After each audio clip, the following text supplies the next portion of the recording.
여러분, 저는 아들 상견례 자리에서 거지 취급을 당한 60대 어머니입니다. 남편과 피땀 흘려 20년 전 장만한 강남 아파트 덕분에 재건축 후 고급 아파트에 입주하게 된 평범한 어머니죠. 그런데 상견례 자리에 들어서자마자 예비 사돈 어머니가 제게 이렇게 말했습니다. 어머님, 이런 데는 처음 와보시죠? 분위기 많이 낯설지 않으세요? 노골적인 비웃음이었습니다. 그들은 식사 내내 저를 조롱했고 급기야 상대 집안 형편을 보니까 저희 쪽에서 좀 챙겨야겠네요. 뭐 신경 쓰지 마세요. 우리가 도와드릴게요라는 말까지 서슴없이 내뱉었습니다. 마치 제가 그들에게 구걸해야 하는 형편없는 사람인 것처럼 말이죠. 하지만 그들은 몰랐습니다. 제가 얼마나 철저히 준비해 왔는지를요. 저는 조용히 자리를 벗어나 김 실장에게 단 한 통의 전화를 걸었습니다. 김 실장, 준비해. 지금이야. 3분 뒤 양복 차림의 남자 2명이 상견례 장소에 들어섰고 테이블 위에는 그들의 민낯이 담긴 서류가 펼쳐졌습니다. 부도 직전의 사업 상태, 카드 연체 기록, 그리고 저희 강남 아파트에 기대어 살려던 적나라한 계획까지 모든 것이 드러났습니다. 그 순간 거지 취급하던 사돈들은 한순간에 알거지가 되어 상견례 자리에서 쫓겨났습니다.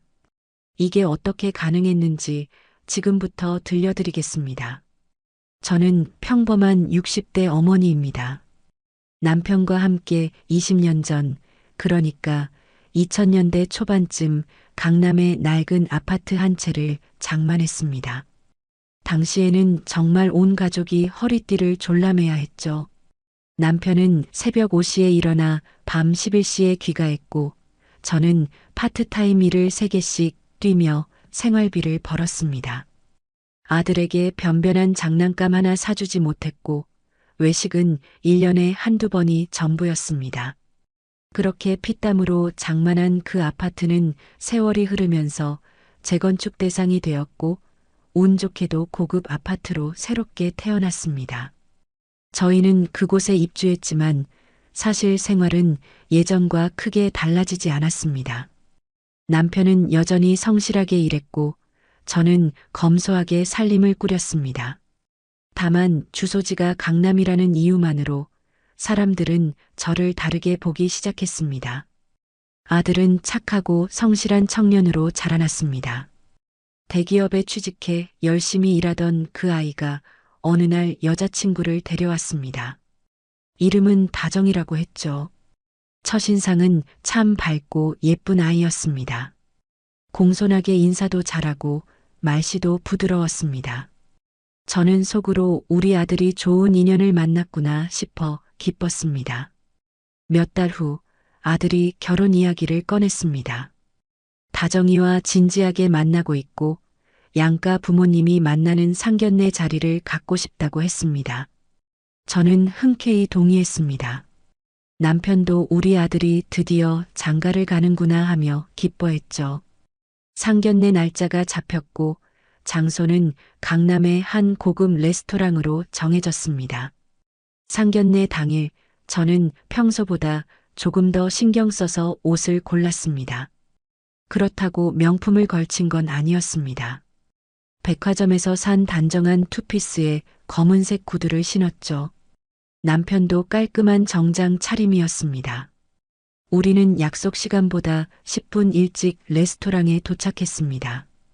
레스토랑 입구에 들어서자마자 저는 그곳의 화려함에 잠시 압도되었습니다. 천장에는 크리스털 샹들리에가 반짝이고 있었고 대리석 바닥은 너무 반들반들해서 제 얼굴이 비칠 정도였습니다.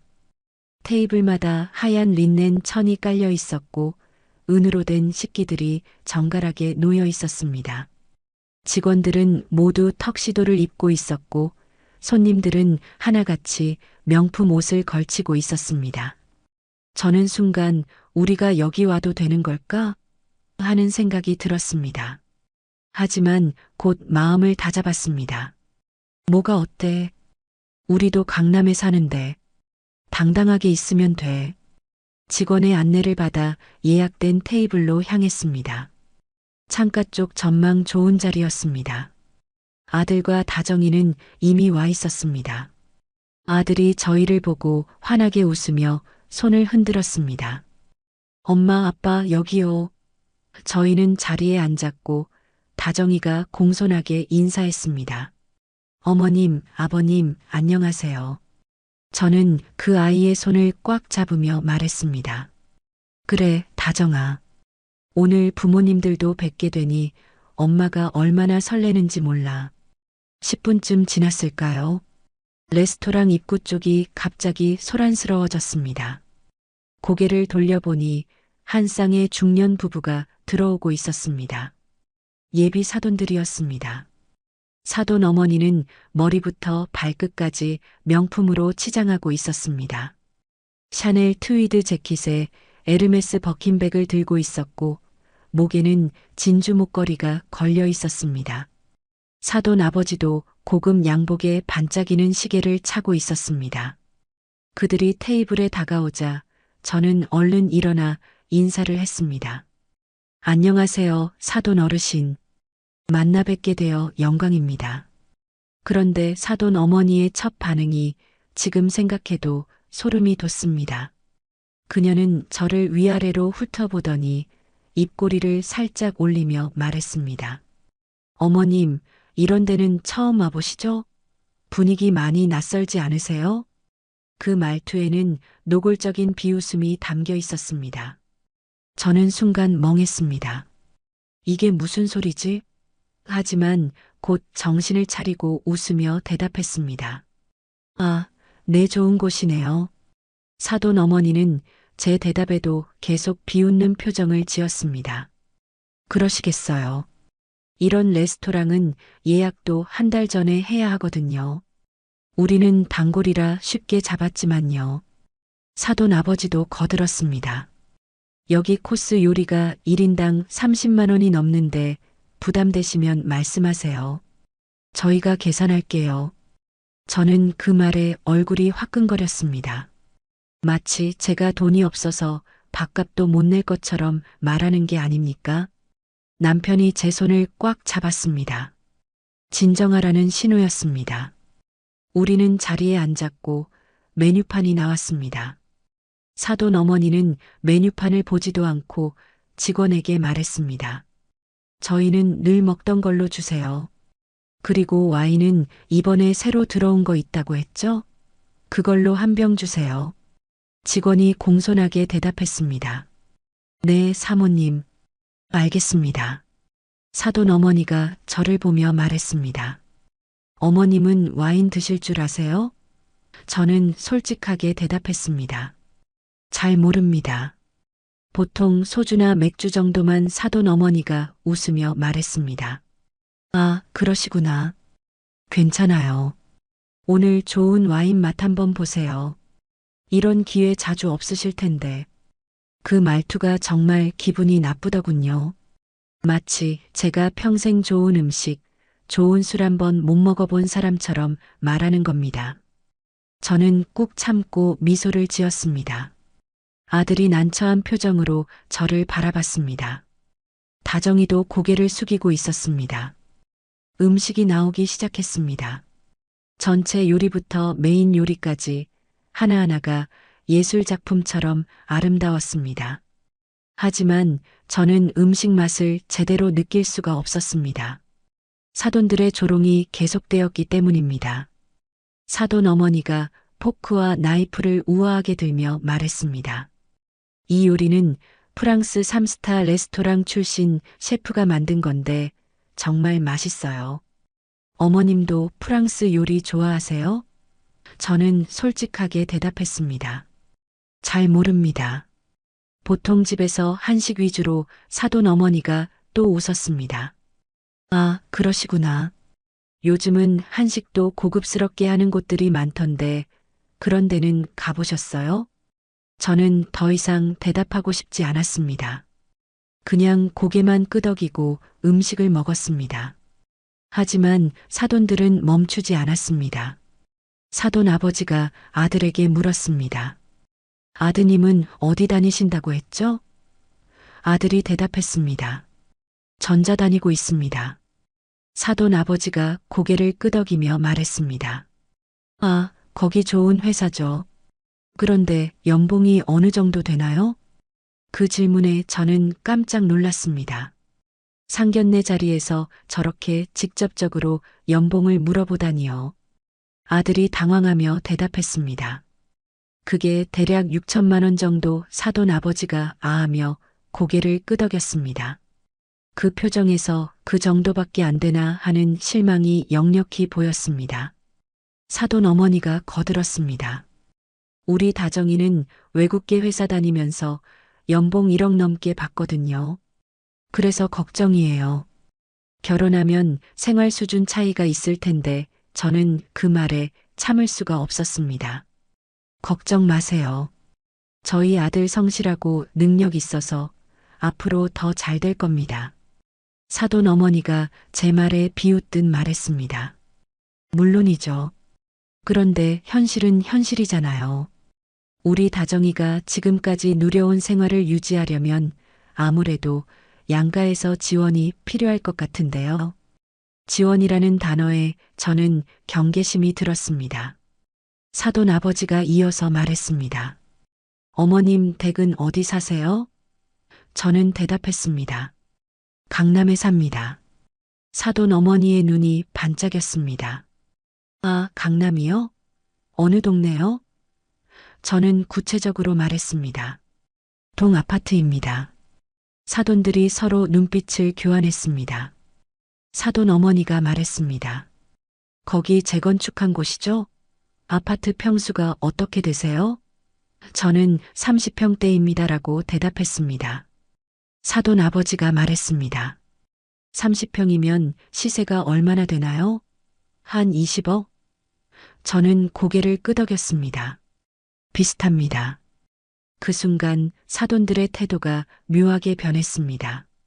여전히 무시하는 태도였지만 눈빛에는 뭔가 계산하는 듯한 느낌이 들었습니다. 사돈 어머니가 말했습니다.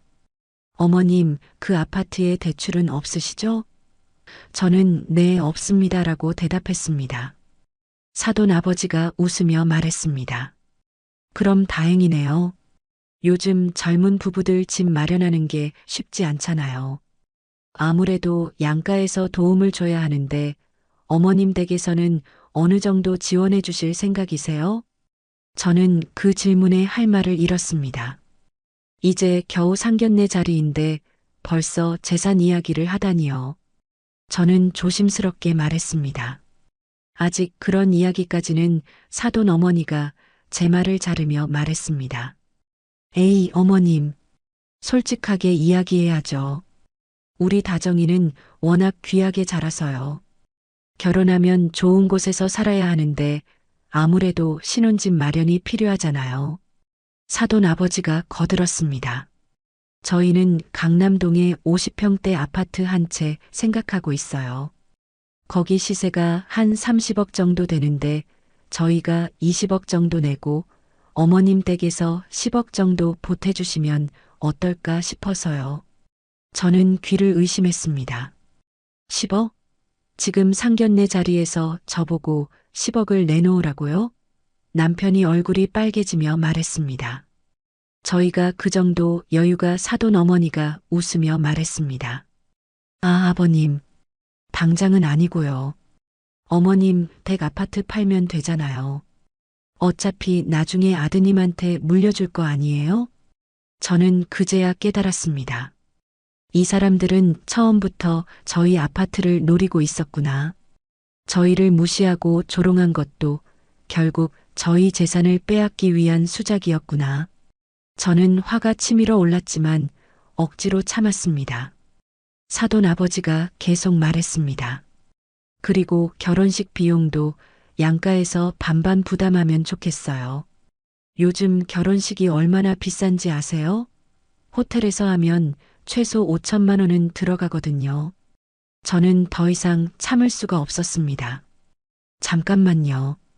저희가 언제 그런 걸 약속했나요? 사돈 어머니가 눈을 동그랗게 뜨며 말했습니다. 어머님, 결혼하려면 당연히 해야 할 일 아닌가요? 요즘 시대가 어떤 시대인데 양가에서 반반 부담하는 게 당연하죠. 저는 단호하게 말했습니다. 저희는 저희 형편에 맞게 할 겁니다. 무리한 요구는 받아들일 수 없어요.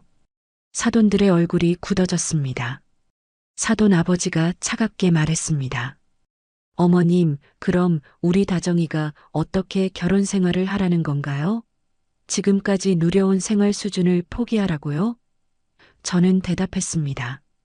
결혼은 두 사람이 함께 만들어가는 겁니다. 처음부터 호화롭게 시작할 필요는 없어요. 사돈 어머니가 비웃으며 말했습니다. 그래요? 그런 생각이시면 어쩔 수 없네요. 하지만 우리 다정이는 그렇게 못 살아요. 우리 다정이는 워낙 귀하게 자라서요. 결혼하면 아드님도 우리 집 규칙 좀 따라주셔야겠죠? 우리 집 규칙이라는 말에 저는 소름이 돋았습니다. 이 사람들은 제 아들을 사위가 아니라 종처럼 부리려는 거구나. 저는 아들을 바라봤습니다. 아들은 고개를 숙이고 있었습니다. 다정이는 눈물을 글썽이며 난처한 표정을 짓고 있었습니다. 사돈 아버지가 결정적인 한마디를 했습니다. 솔직히 말씀드리면 상대 집안 형편을 보니까 저희 쪽에서 좀 챙겨야겠네요. 뭐 신경 쓰지 마세요. 우리가 도와드릴게요. 그 순간 저는 머리가 띵했습니다. 도와드릴게요라니. 마치 제가 그들에게 도움을 구걸해야 하는 형편없는 사람인 것처럼 말하는 겁니다. 20년 동안 피땀 흘려 일하고 검소하게 살아온 제 인생이 고작 도움이 필요한 거지로 취급받는 순간이었습니다. 저는 젓가락을 내려놓았습니다. 더 이상 음식을 먹을 수가 없었습니다. 사돈들은 여전히 우아하게 와인을 마시며 음식을 먹고 있었습니다. 그들의 웃음소리가 귓가에서 맴돌았습니다. 저는 속으로 생각했습니다. 이대로는 안 돼.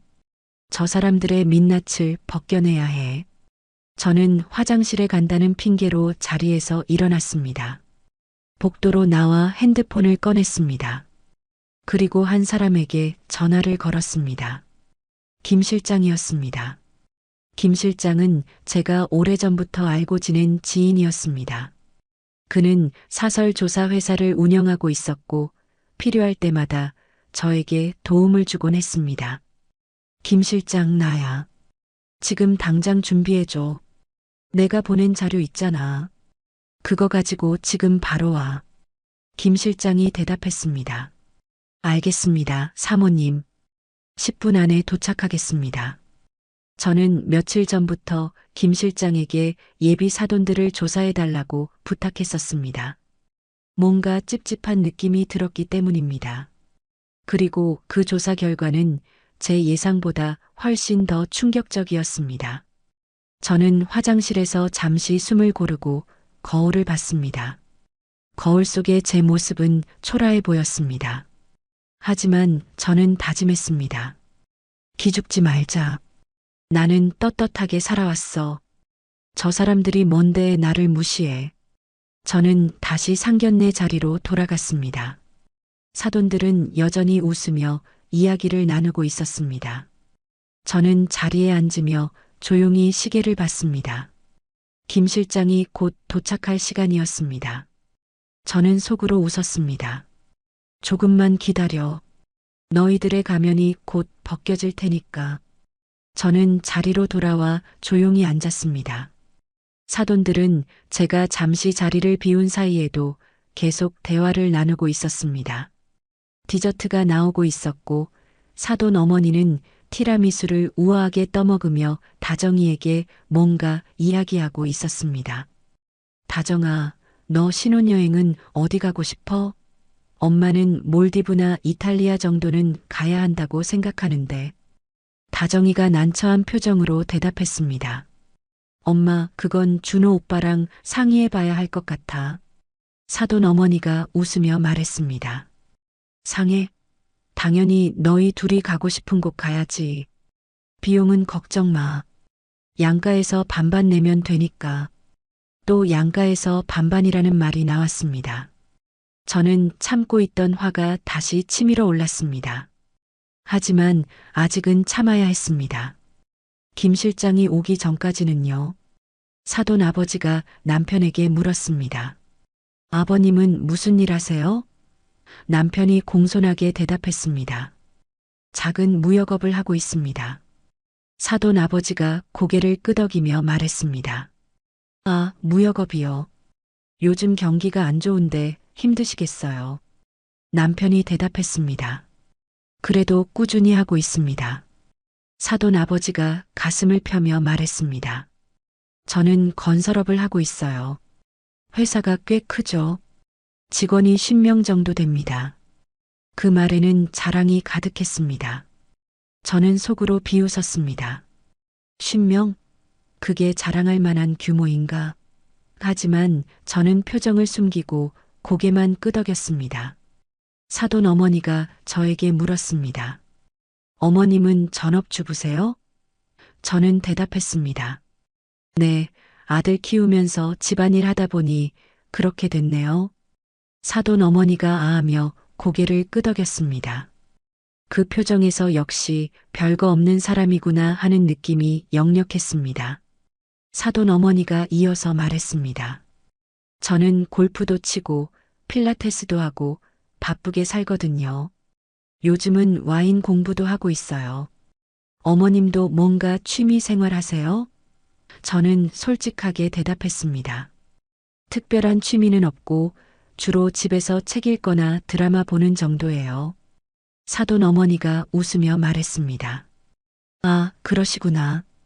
요즘은 여자들도 자기 관리 많이 하던데 어머님도 한번 시작해 보세요. 좋은 필라테스 센터 있으면 소개해 드릴게요.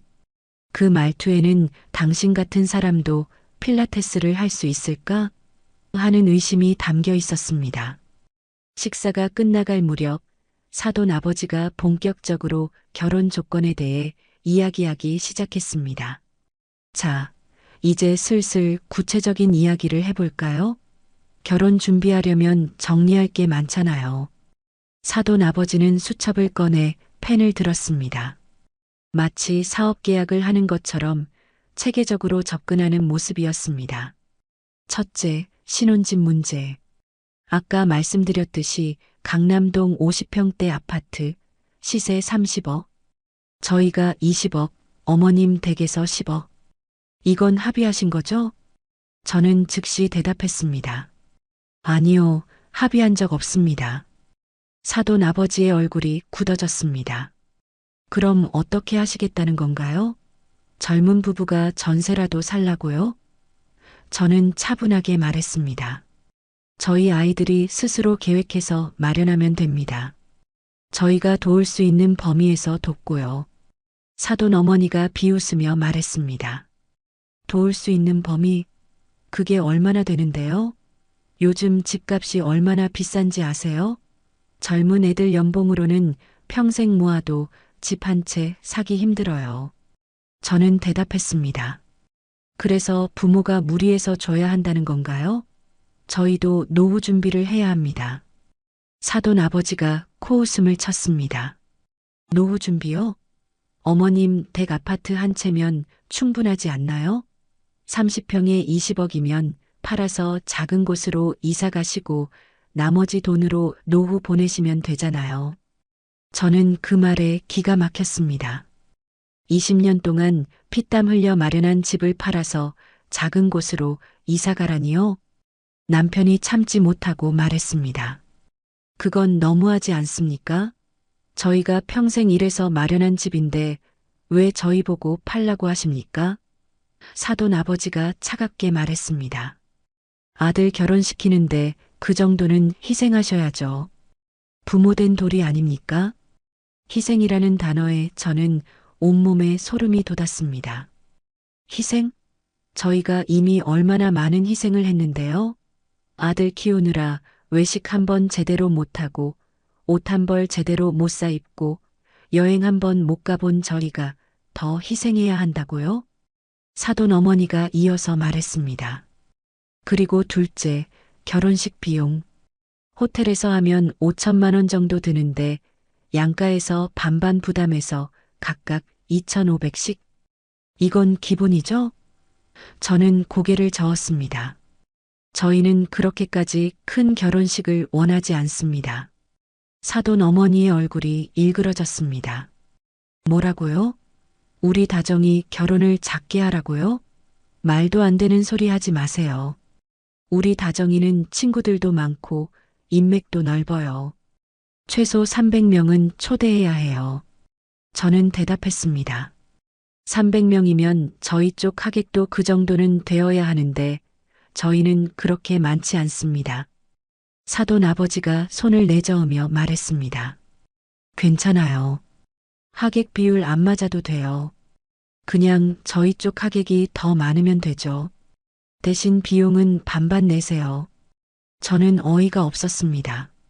하객은 저희 쪽이 적은데 비용은 반반 내라고요? 사돈 어머니가 세 번째 조건을 꺼냈습니다. 그리고 셋째, 혼수 문제. 요즘은 혼수도 양가에서 반반 준비하잖아요. 가전제품, 가구, 침구류, 주방용품 다 합치면 5천만 원은 들어가니까 각각 2,500씩 준비하시죠. 저는 한숨을 쉬었습니다. 혼수도 반반이라는 게 요즘 추세인가요? 사돈 어머니가 당연하다는 듯이 말했습니다. 당연하죠. 요즘이 어느 시대인데 여자 쪽에서만 혼수 준비해요? 남녀평등 시대에 양가에서 똑같이 부담해야죠. 저는 속으로 비웃었습니다. 남녀평등은 이럴 때만 주장하시네. 그럼 저희 아들도 똑같이 대우받아야 하는 거 아닌가요? 사돈 아버지가 네 번째 조건을 말했습니다. 그리고 넷째, 예단 및 예물 문제. 저희 쪽에서 다정이한테 줄 예물이 있고 어머님 댁에서 아드님한테 줄 예물이 있을 텐데 이것도 비슷한 수준으로 맞춰주세요. 저희는 1천만 원 정도 생각하고 있어요. 저는 이제 화가 나서 참을 수가 없었습니다. 도대체 저희한테 얼마를 쓰라는 겁니까? 신혼집에 10억, 결혼식에 2,500, 혼수에 2,500, 예물에 1천 합치면 거의 15억이 넘는데요. 사돈 아버지가 태연하게 말했습니다. 그러게요. 요즘 결혼이 돈 많이 들어가죠. 하지만 어쩌겠어요? 자식 결혼인데. 사돈 어머니가 덧붙였습니다. 그리고 다섯째, 결혼 후 생활비 지원 문제. 다정이가 지금까지 누려온 생활 수준을 유지하려면 초반에는 양가에서 생활비 지원이 필요할 것 같아요. 한 달에 각각 200만 원씩 1년 정도만 도와주시면 되니까 그렇게 큰 부담은 아니죠? 저는 더 이상 참을 수가 없었습니다. 지금 농담하시는 건가요? 결혼한 자식한테 매달 생활비를 대라고요? 그럼 언제까지 대줘야 하는데요? 사돈 어머니가 웃으며 말했습니다. 1년만요. 1년 후에는 아이들 수입이 안정될 테니까요. 그때까지만 도와주시면 돼요. 남편이 끼어들었습니다. 그건 정말 받아들일 수 없습니다. 결혼한 부부는 스스로 생활해야죠. 사돈 아버지가 차갑게 말했습니다. 그럼 우리 다정이가 지금까지 누려온 생활을 포기하라고요? 매주 외식하고 좋은 옷 입고 문화생활 즐기던 아이가 갑자기 쪼들리며 살라고요? 저는 그제야 깨달았습니다. 이 사람들은 저희를 현금 인출기로 보고 있구나. 저희 아들과 결혼하는 게 아니라 저희 돈과 결혼하려는 거구나. 다정이는 진짜 아들을 사랑하는 게 아니라 강남 아파트와 안정적인 수입을 사랑하는 거구나. 저는 다정이를 바라봤습니다. 다정이는 고개를 숙이고 있었습니다. 아들을 바라봤습니다. 아들은 주먹을 꽉 쥐고 있었습니다. 저는 아들에게 물었습니다. 준호야, 너는 어떻게 생각하니? 아들이 힘없이 대답했습니다. 엄마 미안해. 내가 무능해서. 그 순간 제 가슴이 미어졌습니다. 내 아들이 왜 미안해해야 하나요? 내 아들은 성실하게 일하고 착하게 자랐고 뭐 하나 부끄러울 게 없는데 왜 이 자리에서 고개를 숙이고 미안해해야 하나요? 사돈 어머니가 아들의 말을 듣고 웃으며 말했습니다. 그러게요. 아드님이 좀 더 능력이 있었으면 이런 걱정 안 해도 됐을 텐데. 하지만 괜찮아요. 저희가 도와드릴게요. 우리 다정이가 워낙 아드님을 좋아하니까 저희도 최대한 배려하는 겁니다. 배려라는 단어에 저는 온몸이 부들부들 떨렸습니다. 배려요? 이게 배려인가요? 저희를 무시하고 조롱하고 돈을 뜯어내려는 게 배려인가요? 사돈 아버지가 결정적인 말을 했습니다. 솔직히 말씀드리면 상대 집안 형편을 보니까 저희 쪽에서 좀 챙겨야겠네요. 뭐 신경 쓰지 마세요. 우리가 도와드릴게요. 우리가 도와드릴게요. 그 한마디가 제 귓가에서 맴돌았습니다. 저는 20년 동안 새벽 5시에 일어나 도시락을 싸서 남편에게 보내고 아들 학원비를 벌기 위해 파트타임 일을 3개씩 뛰고 겨울에 난방비 아끼려고 두꺼운 옷을 껴입고 여름에 에어컨 아끼려고 선풍기만 틀고 외식은 1년에 한두 번이 전부였고 옷은 남대문 시장에서 제일 싼 걸 사 입고 화장품은 마트에서 파는 저렴한 걸 쓰고 그렇게 악착같이 살아왔습니다. 그런데 그 모든 세월이 그 모든 헌신이 고작 도움이 필요한 거지로 치부되는 순간이었습니다. 마치 제가 평생 아무것도 이루지 못한 형편없는 인간인 것처럼 말하는 겁니다. 저는 젓가락을 탁 내려놓았습니다. 사돈들이 깜짝 놀라 저를 바라봤습니다. 저는 천천히 입을 열었습니다. 사돈 어른들, 한 가지 여쭤봐도 될까요? 사돈 아버지가 대답했습니다. 네, 말씀하세요. 저는 또박또박 물었습니다. 저희가 그렇게 형편없어 보이나요? 사돈 어머니가 당황하며 말했습니다. 무슨 말씀을 형편없다니요. 저희가 언제 그런 말을 저는 그녀의 말을 자르며 말했습니다. 아까부터 계속 그렇게 말씀하시잖아요.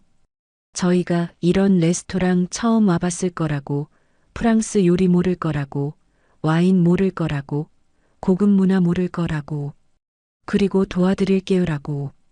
사돈 아버지가 웃으며 말했습니다. 오해하신 것 같은데요. 저희는 그냥 선의로 저는 그의 말을 또 자르며 말했습니다. 선의요?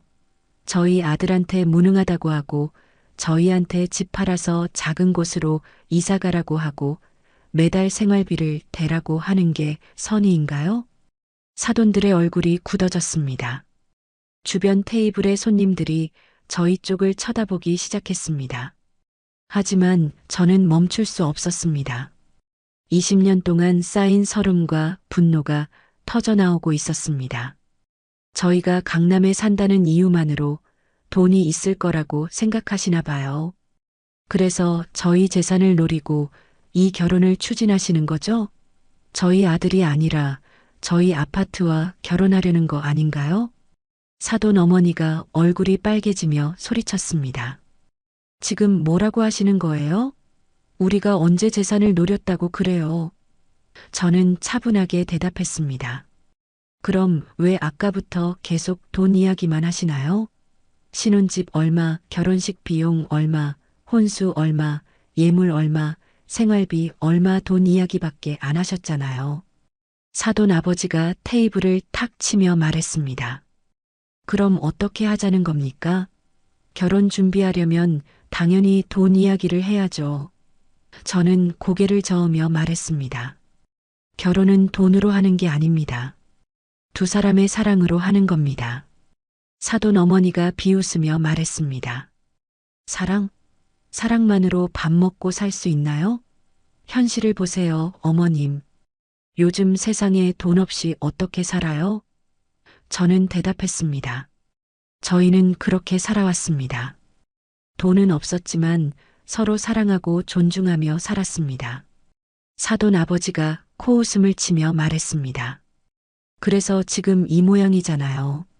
30평 아파트 한 채가 전부인데 그게 자랑할 만한 일입니까? 그 순간 저는 눈물이 날 것 같았습니다. 30평 아파트 한 채. 그게 저희의 전부였습니다. 하지만 그 한 채를 마련하기 위해 저희가 얼마나 피땀 흘렸는지 이 사람들은 알까요? 저는 떨리는 목소리로 말했습니다. 사돈 어른들, 저희는 20년 전 이 아파트를 샀을 때 대출금이 8억이었습니다. 당시 남편 연봉이 4천만 원이었고 제가 파트타임으로 벌어온 돈이 1천만 원이었습니다. 한 달 생활비가 100만 원이었고 대출 이자만 매달 400만 원이었습니다.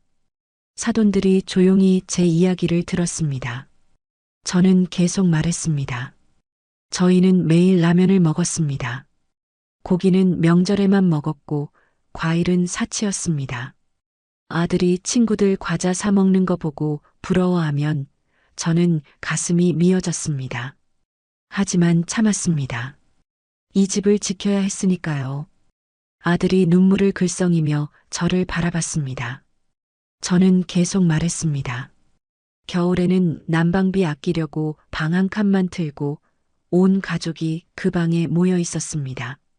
여름에는 에어컨 아끼려고 선풍기만 틀었습니다. 저는 옷을 5년 동안 한 벌도 사지 않았습니다. 남편은 10년 된 구두를 기워 신었습니다. 사돈 어머니의 표정이 조금 누그러졌습니다.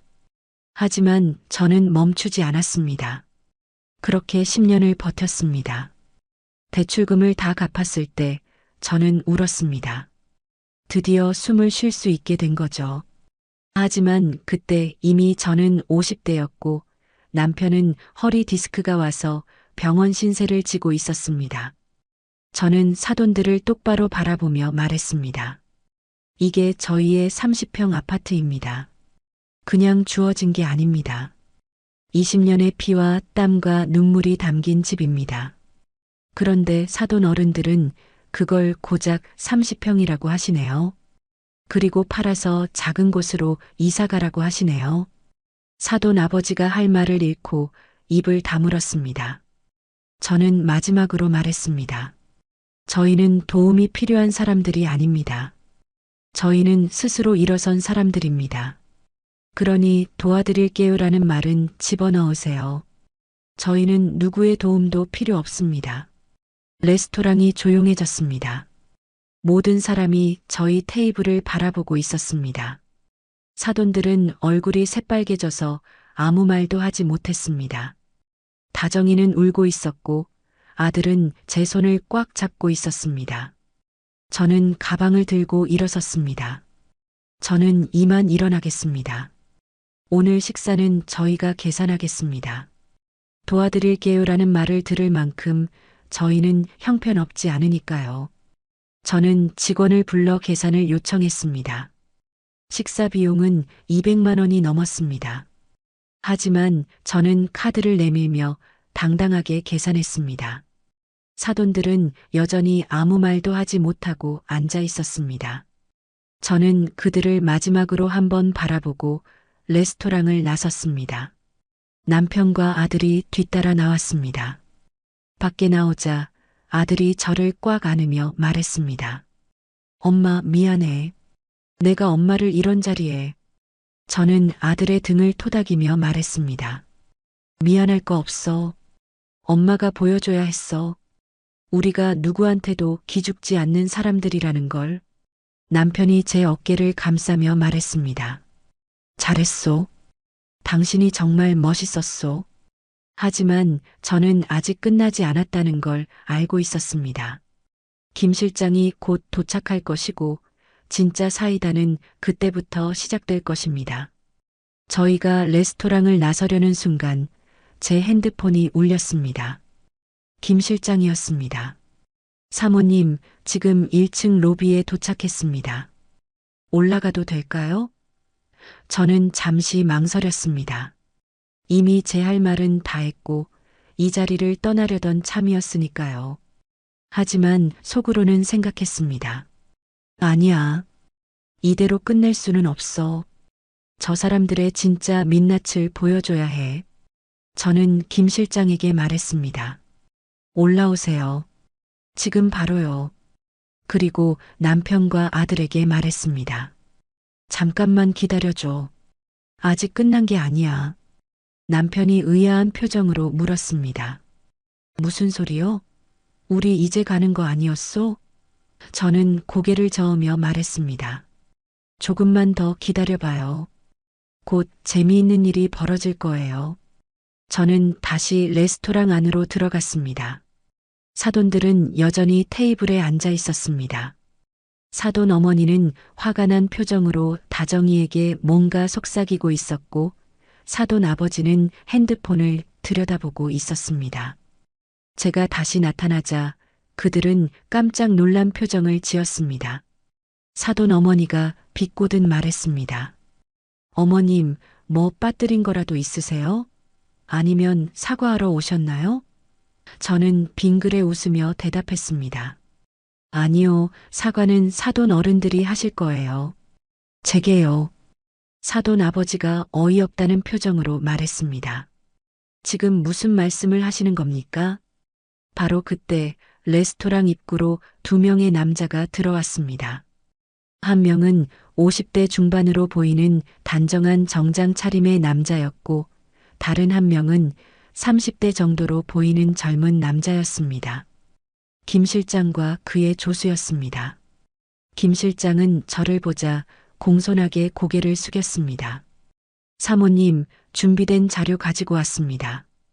사돈들의 표정이 순식간에 굳어졌습니다.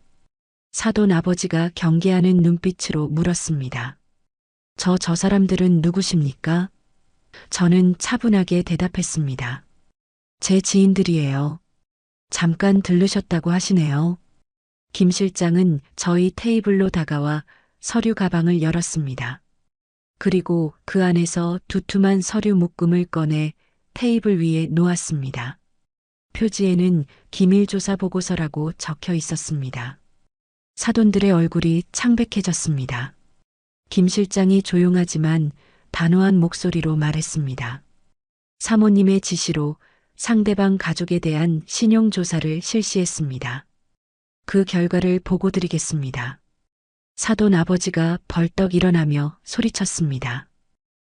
뭐라고요? 우리를 조사했다고요? 무슨 권한으로?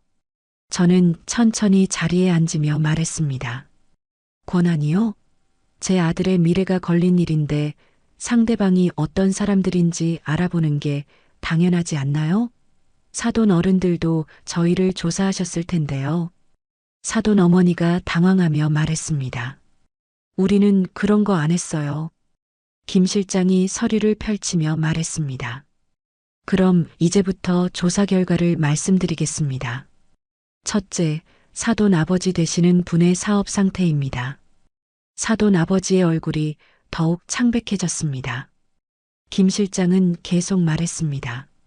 겉으로는 건설업체를 운영하고 계신다고 하셨지만 실제로는 3개월 전부터 자금 경색 상태입니다.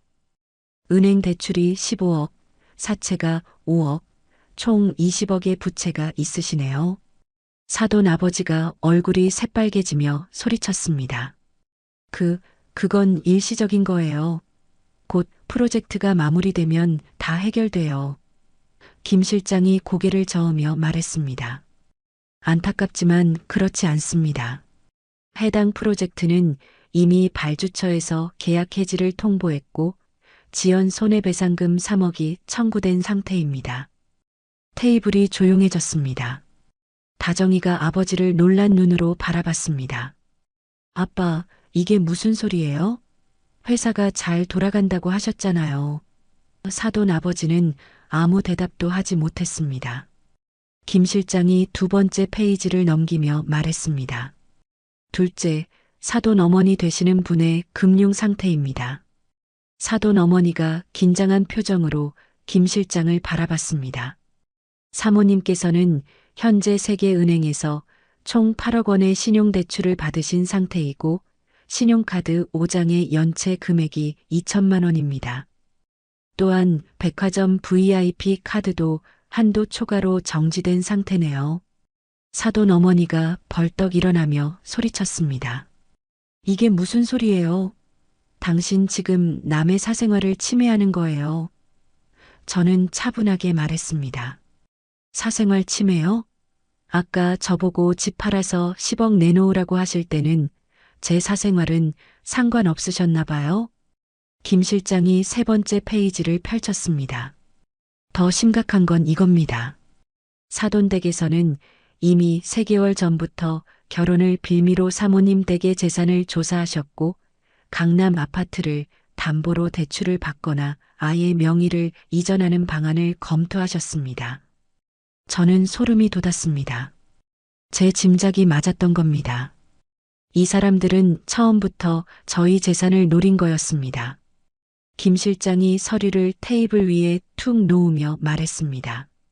여기 사돈 아버지께서 법무사 사무실과 주고받은 이메일 기록이 있습니다. 장인댁 아파트를 담보로 대출받는 방법에 대해 문의하신 내용이네요. 사돈 아버지가 주저앉듯 의자에 앉으며 말했습니다. 그건 혹시 모를 상황에 대비해서 저는 차갑게 말했습니다. 혹시 모를 상황이요? 제 아들과 결혼하기도 전에 벌써 저희 아파트를 담보로 대출받을 계획을 세우신 건가요? 다정이가 울먹이며 말했습니다. 아빠, 엄마, 이게 정말이에요? 제가 준호 오빠를 좋아해서 사귄 건데 왜 이런 짓을 하신 거예요? 사돈 어머니가 다정이의 손을 잡으며 말했습니다. 다정아, 엄마가 다 너를 위해서. 다정이가 손을 뿌리치며 소리쳤습니다. 저를 위해서요? 저를 이용해서 다른 집 재산을 빼앗으려고 한 게 저를 위해서예요? 김 실장이 4번째 페이지를 펼쳤습니다. 그리고 이건 더 충격적입니다. 사돈 댁에서는 결혼 후 아드님을 회사에서 퇴사시키고 사돈 아버지의 회사에서 무급으로 일하게 할 계획을 세우셨더군요. 명목은 사위 교육이라고 하셨습니다. 아들이 깜짝 놀라며 말했습니다. 뭐라고요? 저를 회사에서 퇴사시킨다고요? 사돈 아버지가 변명했습니다. 그건 아들처럼 키우려고 그런 거예요. 우리 회사에서 배우면 나중에 큰 도움이 될 거라고 저는 비웃으며 말했습니다. 무급으로요? 회사가 부도 직전인데 제 아들을 공짜 노동력으로 쓰려고 하신 거 아닌가요? 김 실장이 5번째 페이지를 넘겼습니다. 또한 사돈 댁에서는 결혼 후 사모님 댁 아파트에서 동거할 계획도 세우셨습니다. 명목은 신혼부부 돌보기라고 하셨지만 실제로는 전세금을 내지 않고 아파트에 거주하면서 생활비를 아끼려는 의도였습니다. 남편이 주먹을 쥐며 말했습니다. 이건 사기 아닙니까? 결혼을 빌미로 우리 집에 들어와 살겠다는 거잖아요. 사돈 어머니가 황급히 변명했습니다. 그건 오해예요. 우리는 그냥 애들이 힘들까봐 도와주려고. 김 실장이 마지막 페이지를 펼쳤습니다. 그리고 가장 심각한 건 이겁니다. 사돈 댁에서는 이미 사채업자들에게 쫓기고 있고 일부 채권자들은 법적 조치를 준비 중입니다. 만약 이 결혼이 성사되면 사모님 댁의 재산이 채무 변제에 동원될 가능성이 매우 높습니다. 저는 온몸이 얼어붙는 걸 느꼈습니다. 만약 제가 이 조사를 하지 않았다면, 만약 김 실장을 부르지 않았다면 저희는 이 사람들의 덫에 걸려 평생 모은 재산을 모두 잃었을 겁니다. 그리고 제 아들은 빚더미에 앉았을 겁니다. 사돈 아버지가 테이블을 치며 소리쳤습니다. 이건 명예훼손이에요. 당신들 고소할 거예요. 김 실장이 차분하게 대답했습니다. 고소하시죠. 여기 있는 모든 자료는 합법적으로 수집한 공개 정보입니다. 신용정보, 부동산 등기부, 법원 기록, 이메일은 정보 제공자를 통해 입수했고요. 오히려 사돈 댁에서 사모님 댁 재산을 불법으로 조사하신 부분이 문제가 될 수 있습니다. 사돈들은 더 이상 아무 말도 하지 못했습니다. 레스토랑의 다른 손님들이 모두 저희 쪽을 바라보고 있었습니다. 일부는 핸드폰으로 사진을 찍기도 했습니다. 사돈 어머니가 울먹이며 말했습니다. 우리가 좀 힘들어서 그랬어요. 이해해 주세요. 저는 고개를 저으며 말했습니다. 이해해 달라고요? 아까는 저보고 거지 취급하시면서 이제 와서 이해해 달라고요? 아까는 저보고 집 팔아서 작은 데로 이사 가라고 하시면서 이제 와서 힘들다고 이해해 달라고요? 김 실장이 마지막으로 말했습니다. 사모님, 제가 한 가지 더 조치를 취했습니다. 사모님의 지시대로 사돈댁과 관련된 금융거래에 대해 주요 은행에 경고를 보냈습니다. 사모님 댁 재산을 담보로 한 대출 신청이나 사모님 댁 명의를 이용한 금융거래가 발생할 경우 즉시 사모님께 통지되도록 조치했습니다. 사돈 아버지가 얼굴이 새하얗게 질리며 말했습니다. 그럼 우리는 김 실장이 차갑게 말했습니다. 네, 이제 사모님 댁 재산에는 접근하실 수 없습니다. 그리고 한 가지 더 사돈 댁의 신용 상태를 주요 금융기관에 통보했습니다. 오늘부로 추가 대출이나 신용카드 발급이 어려워질 겁니다. 사돈 어머니가 주저앉으며 소리쳤습니다. 안 돼요. 우리 다음 달에 이자 갚아야 하는데 카드로 돌려막기 하려고 했는데 그 순간 모든 게 명확해졌습니다. 이 사람들은 이미 파산 직전이었고 저희를 마지막 구명줄로 생각했던 겁니다. 저는 천천히 일어나 사돈들을 내려다보며 말했습니다. 사돈 어른들, 오늘 저를 거지 취급하셨죠? 이런 데는 처음 와보시죠? 라고 하셨죠? 우리가 도와드릴게요 라고 하셨죠? 사돈들은 고개를 들지 못했습니다. 하지만 진짜 거지는 누구였나요? 20억 빚에 쪼들리면서 남의 재산을 노리던 사람들이 진짜 거지 아닌가요? 명품으로 온몸을 치장하고 고급 레스토랑에 다니면서 실제로는 카드 연체에 허덕이던 사람들이 진짜 거지 아닌가요? 사돈 어머니가 울면서 말했습니다. 미안해요. 우리가 잘못했어요. 제발 용서해 주세요. 저는 차갑게 말했습니다. 용서요? 제가 왜 용서를 해드려야 하죠? 여러분은 제 아들의 인생을 망치려고 했어요. 제 가족의 재산을 빼앗으려고 했어요. 그런 사람들을 용서하라고요? 다정이가 저에게 다가와 무릎을 꿇으며 말했습니다. 어머님, 정말 죄송해요. 저는 정말 몰랐어요. 부모님이 이런 생각을 하고 계신 줄 몰랐어요. 저는 진심으로 준호 오빠를 사랑해요. 제발 믿어주세요. 아들이 다정이를 일으켜 세우며 말했습니다. 다정아, 일어나. 내 잘못이 아니야. 저는 다정이를 바라보며 말했습니다. 다정아, 너는 좋은 아이야. 하지만 내 부모님은 내 아들의 시부모가 되기에는 적합하지 않아. 만약 너희가 결혼한다면 내 부모님은 평생 우리 집 재산을 노릴 거야. 그리고 내 아들은 평생 빚 갚는 기계가 될 거야. 다정이가 울면서 고개를 끄덕였습니다. 알아요. 이제 알겠어요. 저는 아들을 바라보며 말했습니다. 준호야, 선택은 내가 해. 엄마는 내 결정을 존중할게. 하지만 명심해라. 결혼은 두 사람만의 문제가 아니야. 두 집안의 문제야. 내가 만약 이 집안과 결혼한다면 평생 이 짐을 짊어지고 살아야 해. 아들이 다정이를 안타까운 눈으로 바라보다가 고개를 저으며 말했습니다. 다정아, 미안해. 우리 이렇게 헤어지는 게 나을 것 같아. 다정이가 울부짖으며 말했습니다. 준호 오빠 아들이 다정이의 손을 잡으며 말했습니다. 너를 사랑했어. 진심이었어. 하지만 우리가 결혼하면 우리 둘 다 불행해질 거야. 내 부모님 빚 때문에 우리는 평생 힘들게 살아야 할 거야.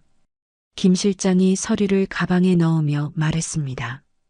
사모님, 할 일은 다 끝났습니다. 이제 가시겠습니까? 저는 고개를 끄덕이고 마지막으로 사돈들에게 말했습니다.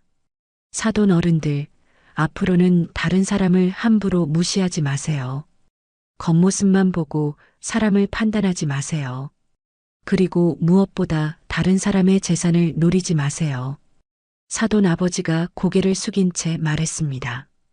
죄송합니다. 정말 죄송합니다. 저는 더 이상 그들을 보지 않고 레스토랑을 나섰습니다. 김 실장과 조수가 뒤따라 나왔고 남편과 아들도 함께 나왔습니다. 밖에 나오자 아들이 저를 꽉 안으며 울었습니다. 엄마, 고마워. 엄마가 아니었으면 나 정말 큰일 날 뻔했어. 저는 아들의 등을 토닥이며 말했습니다. 괜찮아. 엄마가 지켜줄게. 항상. 김 실장이 저에게 인사하며 말했습니다. 사모님, 제 역할은 여기까지입니다. 혹시 추가로 필요하신 게 있으면 언제든 연락 주세요. 저는 김 실장의 손을 잡으며 말했습니다. 고마워요, 김 실장. 당신 덕분에 내 아들을 구했어요. 저희는 주차장으로 향했습니다. 차에 타기 전 저는 레스토랑 건물을 한번 돌아봤습니다. 2층 창문으로 사돈들이 보였습니다. 그들은 여전히 테이블에 앉아 있었고 다정이는 울고 있었습니다. 저는 안타까운 마음이 들었지만 이것이 최선이라는 것을 알고 있었습니다.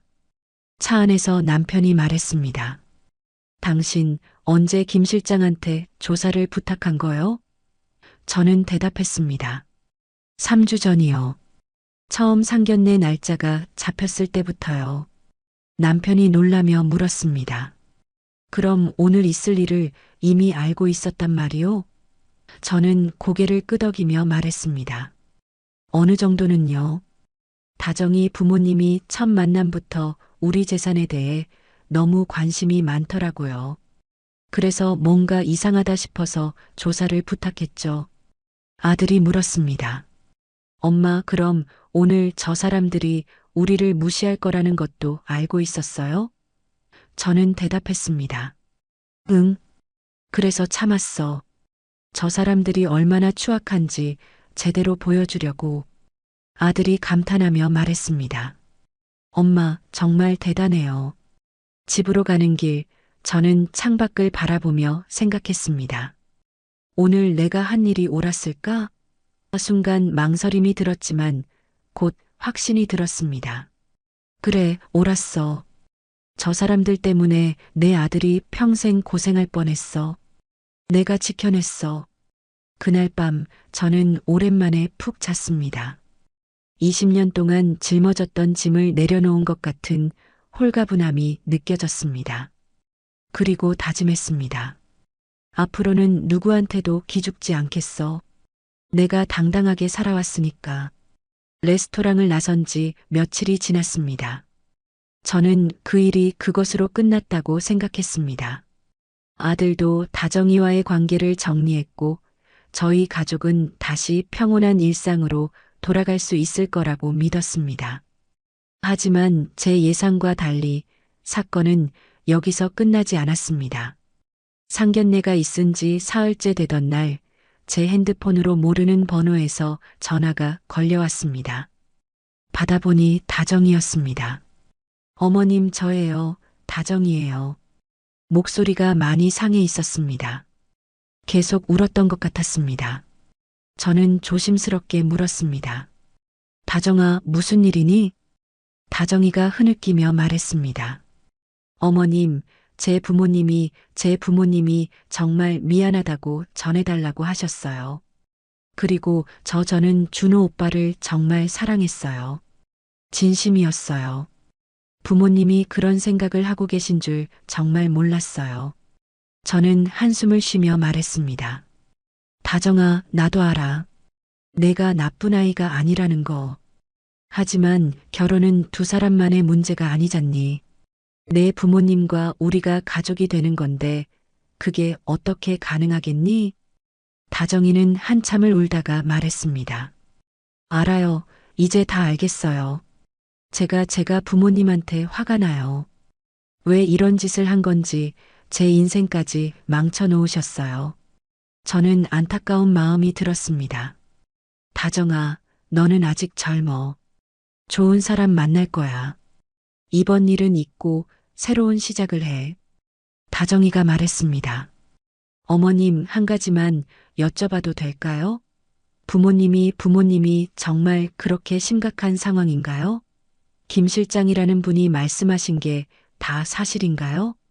저는 잠시 망설이다가 솔직하게 대답했습니다. 응, 다정아. 안타깝지만 사실이야. 내 아버지 회사는 부도 직전이고 내 어머니는 빚이 많아. 다정이가 절규하듯 말했습니다. 저는 정말 몰랐어요. 집에 돈이 없는 줄 몰랐어요.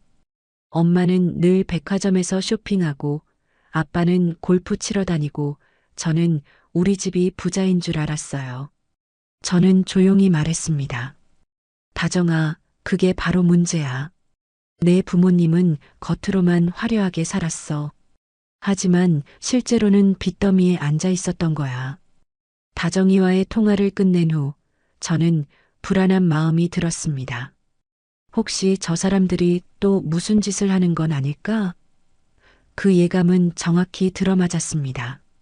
그날 저녁 사돈 아버지에게서 전화가 걸려왔습니다. 어머님, 저예요. 다정이 아버지입니다. 목소리가 초라하고 비굴하게 들렸습니다. 상견례 때의 그 거만한 태도는 온데간데 없었습니다. 저는 차갑게 대답했습니다. 무슨 일이십니까? 사돈 아버지가 떨리는 목소리로 말했습니다. 어머님, 정말 죄송합니다. 저희가 잘못했습니다. 제발 한 번만 용서해 주십시오. 저는 짧게 대답했습니다. 용서는 이미 했습니다. 그러니 이제 저희 가족에게 연락하지 마십시오. 사돈 아버지가 급하게 말했습니다. 아니, 그게 아니라 어머님, 김 실장이라는 분이 저희 신용을 묶어버렸다고 하셨잖아요. 그거 좀 풀어주실 수 없을까요? 저희가 지금 정말 급한 상황이라서요. 저는 코웃음을 쳤습니다. 그게 제 문제입니까? 사돈댁 사정이 어려운 건 제 잘못이 아니에요. 사돈 아버지가 애원하듯 말했습니다. 어머님, 제발입니다. 다음 주에 어음이 만기인데 이자도 못 갚으면 정말 회사가 망합니다. 제발 도와주십시오. 저는 단호하게 말했습니다. 사돈 어르신, 제가 왜 도와드려야 하죠? 며칠 전에 저를 거지 취급하시고 제 재산을 빼앗으려 하셨는데요. 사돈 아버지가 목소리를 높였습니다. 그건 제가 미쳤었습니다. 제발 한 번만 봐주십시오. 저희 가족이 길거리에 나앉게 생겼습니다. 저는 냉정하게 말했습니다. 그건 제 책임이 아닙니다. 사돈댁에서 알아서 해결하세요. 그리고 전화를 끊었습니다. 하지만 전화는 계속 걸려왔습니다. 사돈 아버지, 사돈 어머니, 심지어 다정이까지 모두 저에게 도움을 요청했습니다. 하지만 저는 단호하게 거절했습니다. 내가 왜 저 사람들을 도와줘야 해? 저 사람들은 나를 이용하려고 했어. 내 가족을 망치려고 했어. 일주일이 지난 어느 날 김 실장에게서 전화가 왔습니다. 사모님, 사돈댁 상황을 보고 드립니다. 회사가 정식으로 부도 처리되었고 사돈 아버지는 개인 파산 신청을 준비하고 있습니다. 또한 사돈 어머니의 신용카드는 모두 정지되었고 백화점 VIP 자격도 박탈되었습니다. 저는 복잡한 심경이 들었습니다. 한편으로는 잘 됐다는 생각이 들었지만 다른 한편으로는 내가 너무 심한 건 아닐까 하는 죄책감도 들었습니다. 하지만 곧 마음을 다잡았습니다. 아니야. 저 사람들이 먼저 우리를 공격했어. 나는 그저 우리 가족을 지킨 것뿐이야. 그런데 며칠 후 예상치 못한 일이 벌어졌습니다. 다정이가 저희 집 앞에 나타난 겁니다. 인터폰을 누르며 울먹이는 목소리로 말했습니다.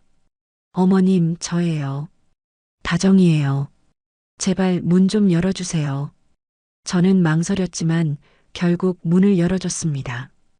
다정이는 상견례 때와는 완전히 다른 모습이었습니다. 화장기 없는 얼굴에 눈은 퉁퉁 부어 있었고 옷차림도 초라했습니다. 그녀는 저를 보자마자 무릎을 꿇으며 말했습니다. 어머님, 제발 부모님 좀 살려주세요. 저희 집이 경매로 넘어갔어요. 다음 달이면 길거리에 나앉게 됐어요. 저는 차갑게 말했습니다. 다정아, 일어나. 그건 내 부모님이 해결할 문제야. 나한테 와서 이럴 일이 아니야. 다정이가 울면서 말했습니다. 어머님, 제발이요. 제가 뭐든지 할게요. 준호 오빠랑 결혼 안 해도 돼요. 그냥 부모님만 살려주세요. 저는 한숨을 쉬며 말했습니다. 다정아, 내 부모님이 지금 이 상황에 처한 건 내 잘못이 아니야. 내 부모님이 무리하게 사업을 확장하고 빚을 내서 명품을 사고 분수에 넘치게 살았기 때문이야. 그리고 무엇보다 남의 재산을 빼앗으려고 했기 때문이야. 다정이가 고개를 들어 저를 바라보며 말했습니다. 하지만 어머님께서 김 실장이라는 분을 시켜서 부모님 신용을 막아버리셨잖아요. 그것 때문에 부모님이 더 급하게 무너진 거예요. 저는 단호하게 말했습니다. 그건 우리 가족을 보호하기 위해서였어. 내 부모님이 우리 재산에 손을 대지 못하게 하려고 한 거야. 다정이가 절규하듯 말했습니다. 하지만 그렇게까지 하실 필요가 있었나요? 그냥 결혼 안 하겠다고 하시면 됐잖아요. 왜 부모님 인생까지 망쳐놓으신 거예요? 저는 그 말에 화가 치밀어 올랐습니다. 다정아, 내 부모님이 우리한테 뭘 하려고 했는지 알고 하는 소리니? 우리 아파트를 담보로 대출 받으려고 했어. 우리 아들을 무급으로 일시키려고 했어. 우리 집에 얹혀 살려고 했어. 그게 정상적인 사람들이 할 짓이니? 다정이는 대답하지 못하고 고개를 숙였습니다. 저는 계속 말했습니다. 내 부모님은 자업자득이야. 남을 이용하려다가 결국 자기들이 망한 거야. 나는 그저 우리 가족을 지켰을 뿐이야. 다정이는 울면서 일어나 집을 나갔습니다. 문을 닫으며 저는 가슴이 답답했습니다. 그날 밤 아들이 저에게 물었습니다. 엄마, 다정이가 왔다 갔다면서요? 저는 고개를 끄덕였습니다. 응, 부모님 살려달라고 애원하더라. 아들이 복잡한 표정으로 말했습니다. 엄마, 우리가 너무 심한 건 아닐까요? 저 사람들 인생을 완전히 망쳐놓은 거잖아요. 저는 아들을 똑바로 바라보며 말했습니다. 준호야, 내가 만약 저 집안이랑 결혼했으면 어떻게 됐을 것 같니? 20억 빚을 떠안고 평생 갚으며 살았을 거야. 내 인생이 망가졌을 거야. 엄마가 그걸 막은 거야. 아들이 고개를 끄덕이며 말했습니다. 알아요, 엄마. 엄마가 저를 구해주신 거 알아요. 그런데 다정이는 좋은 아이였는데 그 아이까지 불행해진 게 좀 안타까워서요. 저는 한숨을 쉬며 말했습니다. 나도 안타까워. 하지만 어쩔 수 없어. 우리가 저 집안까지 책임질 수는 없잖니. 아들이 조용히 말했습니다. 그래도 엄마 혹시 다정이한테 조금이라도 도움을 줄 수는 없을까요? 다정이 자신은 잘못이 없잖아요.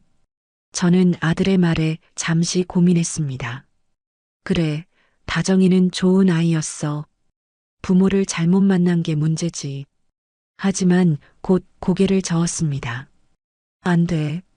다정이를 도우면 결국 그 부모들까지 도와주게 돼. 그러면 저 사람들은 또 우리한테 매달릴 거야. 며칠 후 김 실장에게서 또 전화가 왔습니다. 사모님, 사돈댁에서 사모님을 만나고 싶다고 합니다. 뭔가 제안할 게 있다는데 만나보시겠습니까? 저는 단호하게 대답했습니다. 아니요, 안 만날 겁니다. 더 이상 저 사람들과 엮이고 싶지 않아요. 하지만 김 실장이 말했습니다. 사모님, 한 번 정도는 만나보시는 게 좋을 것 같습니다. 저 사람들이 무슨 생각을 하고 있는지 확인해 보세요. 혹시라도 사모님 댁에 해를 끼칠 생각을 하고 있을 수도 있으니까요. 저는 그 말에 불안감이 들었습니다. 그래, 한번 만나서 확실하게 정리해야겠다. 저는 사돈들을 만나기로 했습니다. 장소는 조용한 카페로 정했습니다. 만나는 날, 저는 김 실장과 함께 카페에 도착했습니다. 사돈 부부는 이미 와 있었습니다. 그들의 모습은 처참했습니다. 사돈 어머니는 명품 가방 대신 낡은 에코백을 들고 있었고, 사돈 아버지는 초췌한 얼굴에 수염도 제대로 깎지 않은 채였습니다. 사돈 아버지가 저를 보자 벌떡 일어나 고개를 숙이며 말했습니다. 어머님, 와주셔서 감사합니다. 저는 차갑게 자리에 앉으며 말했습니다.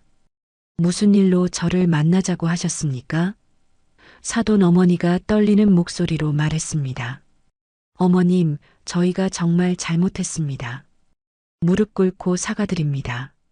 저는 무표정하게 대답했습니다. 사과는 이미 여러 번 들었습니다.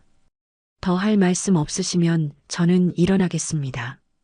사돈 아버지가 급하게 말했습니다. 잠깐만요. 저희가 제안할 게 있습니다.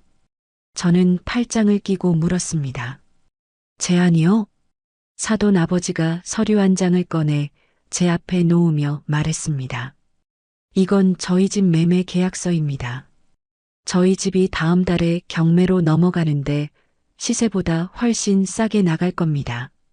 어머님께서 그 집을 사주시면 저희가 빚을 정리할 수 있습니다. 저는 황당해서 웃음이 나왔습니다. 지금 저보고 당신들 집을 사주라고요? 사돈 어머니가 애원하듯 말했습니다. 어머님, 제발이요. 시세가 12억인데 경매로 넘어가면 8억 정도에 낙찰될 겁니다.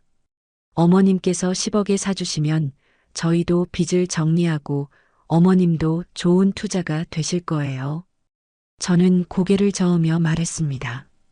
제가 왜 당신들을 도와줘야 하죠? 제정신입니까? 사돈 아버지가 목소리를 높였습니다. 어머님께서 저희를 이 지경으로 만드셨잖아요. 책임지셔야죠. 저는 화가 나서 소리쳤습니다. 제가 뭘 잘못했습니까? 제 가족을 지키려고 한 게 잘못입니까? 김 실장이 조용히 개입했습니다. 사돈 어르신, 진정하십시오. 사모님께는 아무 책임이 없습니다. 사돈 어머니가 울면서 말했습니다. 하지만 어머님께서 저희 신용을 막지 않으셨다면 저희가 이렇게까지 되지는 않았을 거예요. 저는 차갑게 말했습니다. 당신들이 애초에 남의 재산을 노리지 않았다면 이런 일도 없었겠죠. 사돈들은 할 말을 잃었습니다. 저는 일어서며 마지막으로 말했습니다. 사돈 어르신들, 이제 정말 끝입니다. 다시는 저희 가족에게 연락하지 마세요. 만약 계속 연락하시거나 괴롭히시면 법적 조치를 취하겠습니다. 김 실장이 명함을 꺼내 사돈들에게 건네며 말했습니다. 혹시 사모님 댁에 접근하시면 저를 통하셔야 합니다. 직접 연락은 금지입니다. 카페를 나서며 저는 후련한 동시에 씁쓸한 기분이 들었습니다. 이게 정말 끝일까? 하지만 그 예감은 틀렸습니다. 일주일 후 사돈 아버지의 회사가 정식으로 파산했다는 소식을 들었습니다. 그리고 그들의 집도 경매로 넘어가 헐값에 팔렸습니다. 사돈 가족은 작은 월세방으로 이사했고 다정이는 회사를 그만두고 아르바이트로 생계를 이어가게 되었습니다. 아들이 그 소식을 듣고 많이 안타까워했습니다. 하지만 저는 단호하게 말했습니다. 준호야, 안타깝지만 어쩔 수 없어. 저 사람들이 자초한 일이야. 하지만 속으로는 저도 복잡한 심경이었습니다. 내가 너무 심했나? 아니야, 나는 내 가족을 지킨 것뿐이야. 그날 밤 저는 오래 잠을 못 이뤘습니다. 사돈들의 초라한 모습이 자꾸 떠올랐습니다. 하지만 곧 정신을 차렸습니다. 아니야. 저 사람들은 나를 이용하려 했어. 내 아들의 인생을 망치려 했어. 내가 잘한 거야. 사돈들과의 마지막 만남이 있은 지 한 달이 지났습니다. 저는 그 일을 잊으려고 노력했습니다. 일상으로 돌아가 평범하게 살려고 했죠. 하지만 마음 한구석에는 항상 무언가가 걸려 있었습니다. 특히 밤에 잠들기 전 다정이의 울먹이던 얼굴이 자꾸만 떠올랐습니다. 아들도 마찬가지였습니다. 겉으로는 괜찮은 척했지만 저는 알 수 있었습니다. 제 아들이 얼마나 힘들어하는지. 어느 날 저녁 아들이 조용히 제게 물었습니다. 엄마, 다정이가 지금 어떻게 지내는지 알아요? 저는 고개를 저었습니다. 모르겠다. 아마 부모님 모시고 힘들게 살고 있겠지. 아들이 한숨을 쉬며 말했습니다. 제 친구가 우연히 다정이를 봤대요. 편의점에서 야간 알바하더래요. 너무 초췌해 보여서 깜짝 놀랐다고 하더라고요. 저는 가슴이 아팠습니다. 하지만 내색하지 않았습니다. 그래도 어쩔 수 없잖니. 다정이 부모님이 자초한 일이야. 아들이 저를 바라보며 말했습니다. 엄마, 근데 다정이는 잘못이 없잖아요. 다정이는 정말 좋은 아이였어요. 부모님이 그런 생각을 하는 줄도 몰랐고요. 저는 단호하게 말했습니다. 준호야, 결혼은 두 사람만의 문제가 아니야. 가족 전체의 문제야.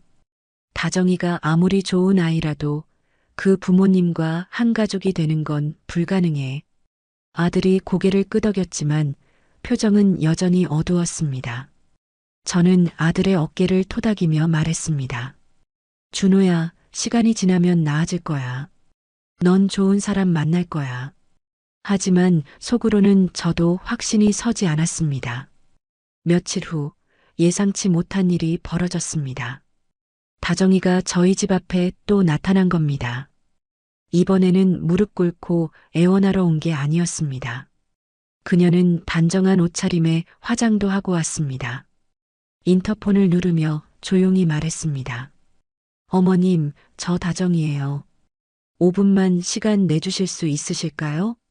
저는 망설였습니다. 또 부모님 이야기를 하러 온 건 아닐까? 하지만 다정이의 목소리에는 전처럼 절박함이 없었습니다. 오히려 차분하고 담담했습니다. 저는 문을 열어줬습니다. 다정이가 들어와 공손하게 인사했습니다. 어머님, 바쁘신 시간 내주셔서 감사합니다. 저는 그녀를 거실로 안내하며 물었습니다. 무슨 일로 왔니? 다정이는 가방에서 봉투 하나를 꺼내 제게 건넸습니다. 이게 뭐니? 저는 의아해하며 물었습니다. 다정이가 대답했습니다. 준호 오빠가 저한테 준 선물들이에요. 반지, 목걸이, 시계 다 돌려드리려고 가져왔어요. 저는 봉투를 열어보지 않고 다정이에게 돌려주며 말했습니다. 이건 내가 받은 거잖니. 왜 돌려주려고 하니? 다정이가 조용히 말했습니다. 저는 이제 준호 오빠의 아무것도 아니니까요. 가지고 있을 자격이 없어요. 저는 다정이를 자세히 바라봤습니다. 한 달 전에 그 초라하고 절박했던 모습은 없었습니다. 대신 차분하고 의연한 표정이었습니다. 다정아, 너 많이 달라진 것 같구나. 다정이가 쓸쓸하게 웃으며 말했습니다. 네, 어머님. 저 많이 배웠어요. 이번 일로요. 다정이는 천천히 말을 이었습니다. 저는 그동안 부모님이 제공해주는 대로 살았어요. 좋은 옷 입고, 좋은 차 타고, 좋은 레스토랑에서 밥 먹고, 그게 당연한 줄 알았어요. 하지만 그 모든 게 빚으로 이루어진 거였어요. 거짓으로 쌓아 올린 성이었던 거죠. 저는 조용히 다정이의 이야기를 들었습니다. 다정이가 계속 말했습니다. 부모님은 제게 진실을 말씀해 주셨어야 했어요. 우리 집이 어려운 형편이라는 걸, 빚이 많다는 걸. 하지만 부모님은 저한테 좋은 것만 보여주고 싶어 하셨대요. 그래서 더 무리하게 사셨고 결국 이렇게 된 거예요. 다정이의 눈에 눈물이 맺혔습니다. 어머님께서 하신 말씀이 맞았어요. 우리 부모님은 겉으로만 화려했지 실제로는 아무것도 없었어요. 그리고 그걸 숨기려고 남의 재산을 노렸어요. 정말 부끄러워요. 저는 다정이의 손을 잡아주며 말했습니다. 다정아, 이제 알았으면 됐어. 앞으로 잘하면 돼. 다정이가 고개를 들어 저를 바라보며 말했습니다. 어머님, 저 한 가지 여쭤봐도 될까요? 저는 고개를 끄덕였습니다. 어머님께서는 어떻게 그렇게 강하실 수 있으세요? 상견례 자리에서 그렇게 무시당하셨는데도 절대 기죽지 않으셨잖아요. 저는 잠시 생각하다가 대답했습니다. 다정아, 나는 20년 동안 힘들게 살았어. 남편이랑 둘이서 새벽부터 밤늦게까지 일하고 라면으로 끼니를 때우고 겨울에 난방 아껴가며 살았어. 하지만 그게 부끄러운 일이 아니야. 오히려 자랑스러운 일이지. 왜냐하면 우리가 정직하게 땀 흘려서 번 돈으로 살았으니까. 다정이가 조용히 듣고 있었습니다. 저는 계속 말했습니다. 내 부모님은 남에게 잘 보이려고 애썼어. 명품 가방 들고 고급 레스토랑 다니고 골프 치러 다니면서. 하지만 그게 다 빚이었잖니. 그런 삶은 언젠가 무너지게 돼 있어. 진짜 자존심은 남에게 잘 보이는 게 아니라 스스로에게 떳떳한 거야. 다정이가 눈물을 닦으며 말했습니다. 어머님, 정말 감사합니다. 저도 이제부터 그렇게 살려고 해요. 거짓 없이 정직하게. 비록 힘들어도 떳떳하게. 저는 다정이의 머리를 쓰다듬어주며 말했습니다. 그래, 잘 생각했어. 넌 아직 젊어. 다시 시작할 수 있어. 다정이가 일어서며 마지막으로 말했습니다. 어머님, 준호 오빠 잘 부탁드려요. 저는 오빠를 정말 사랑했어요. 하지만 이제 놓아줘야 한다는 걸 알아요. 오빠가 좋은 사람 만나서 행복하게 살았으면 좋겠어요. 저는 고개를 끄덕이며 말했습니다. 너도 좋은 사람 만날 거야. 힘내. 다정이가 나간 후 저는 한참을 생각에 잠겼습니다. 저 아이는 달라질 거야. 이번 일로 많이 배웠어. 그리고 봉투 안에 든 선물들을 꺼내봤습니다. 아들이 다정이에게 준 반지, 목걸이, 시계. 아들이 얼마나 진심으로 다정이를 사랑했는지 알 수 있었습니다. 저는 아들 방으로 가서 조용히 문을 두드렸습니다. 준호야, 엄마 들어가도 돼? 아들이 네라고 대답했습니다. 들어가 보니 아들은 책상에 앉아 멍하니 창밖을 바라보고 있었습니다. 저는 봉투를 아들 책상 위에 놓으며 말했습니다. 다정이가 다녀갔어. 아들이 깜짝 놀라며 물었습니다. 다정이가요? 뭐라고 했어요? 저는 아들 옆에 앉으며 말했습니다. 내가 준 선물들 돌려주러 왔어. 그리고 너에게 행복하라고 했어. 아들이 봉투를 열어보며 한숨을 쉬었습니다. 다정이 정말 끝이구나. 저는 아들의 손을 잡으며 말했습니다. 준호야, 엄마가 미안해. 내가 좋아하던 사람과 헤어지게 만들어서. 아들이 고개를 저으며 말했습니다. 아니에요, 엄마. 엄마가 옳았어요. 만약 제가 저 집안이랑 결혼했으면 정말 큰일 날 뻔했어요. 아들이 천천히 말을 이었습니다. 엄마, 저 그동안 많이 생각했어요. 상견례 자리에서 다정이 부모님이 엄마를 무시할 때 저는 너무 화가 났어요. 하지만 동시에 무서웠어요. 내가 저 집안이랑 결혼하면 평생 저런 대우를 받는 건가 하고요. 저는 아들의 이야기를 조용히 들었습니다. 아들이 계속 말했습니다. 그리고 엄마가 당당하게 맞서시는 걸 보면서 깨달았어요. 아, 진짜 자존심이란 게 이런 거구나. 엄마는 명품 가방 하나 없지만 저 사람들보다 훨씬 더 당당하셨어요. 왜냐하면 엄마는 떳떳하게 사셨으니까요. 저는 눈물이 날 것 같았지만 참았습니다. 아들이 제 손을 꽉 잡으며 말했습니다. 엄마, 저도 엄마처럼 살고 싶어요. 남에게 잘 보이려고 애쓰지 않고 그냥 정직하게 열심히 살고 싶어요. 그리고 나중에 제가 결혼하면 제 아내도 엄마처럼 당당한 사람이었으면 좋겠어요. 저는 아들을 꽉 안아주며 말했습니다. 고마워, 준호야. 내가 그렇게 생각해줘서 엄마가 정말 기뻐. 아들이 제 등을 토닥이며 말했습니다. 엄마 사랑해요. 그리고 고마워요. 저를 지켜주셔서. 그날 밤 저는 남편과 오랜만에 진지한 대화를 나눴습니다. 여보, 내가 너무 심한 거 아니었을까요? 저 사람들을 완전히 망하게 만든 거. 남편이 제 손을 잡으며 말했습니다. 당신이 잘한 거요. 우리 가족을 지킨 거잖소. 저는 한숨을 쉬며 말했습니다. 그래도 가끔 생각나요. 다정이가 편의점에서 야간 알바한다는 소리 들으니까 마음이 아프더라고요. 남편이 말했습니다. 그건 어쩔 수 없는 일이요. 다정이 부모가 자초한 일이고 우리가 책임질 일은 아니요. 저는 고개를 끄덕이며 말했습니다. 맞아요.